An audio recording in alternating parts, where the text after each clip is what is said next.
My name is Steve, and my father was diagnosed with mesothelioma. He was so proud of being in the military. He was drafted, went to Germany. He was a cook in Germany during the Vietnam War, and it was his whole life. Being a veteran was the proudest moment that he shared with people.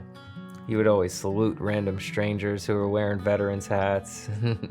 And when my brother had signed up for the military, watching my dad be so proud of him going through that same path that my dad went through. It was really special to watch that. He was pretty special. He had come home from the military, he had gotten a job with the county, and he was hired as a mechanics helper.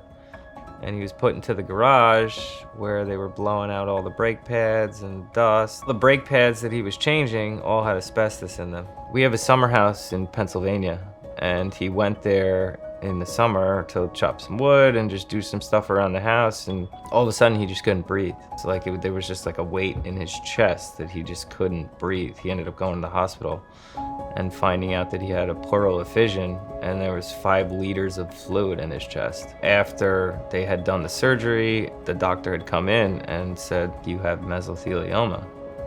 So at first, getting my dad to treatments was really easy because he was still somewhat healthy. About a year and a half in, it was just really tough to get him to the doctor's appointments because physically he just really wasn't able to do it anymore. Every 3 weeks he was getting a treatment. Every other week he was getting an MRI, CAT scan. So it was like treatment, CAT scan, MRI, treatment, CAT scan, MRI, treatment, CAT scan, MRI. It was draining. It was draining for him, it was draining for me, it was just a lot.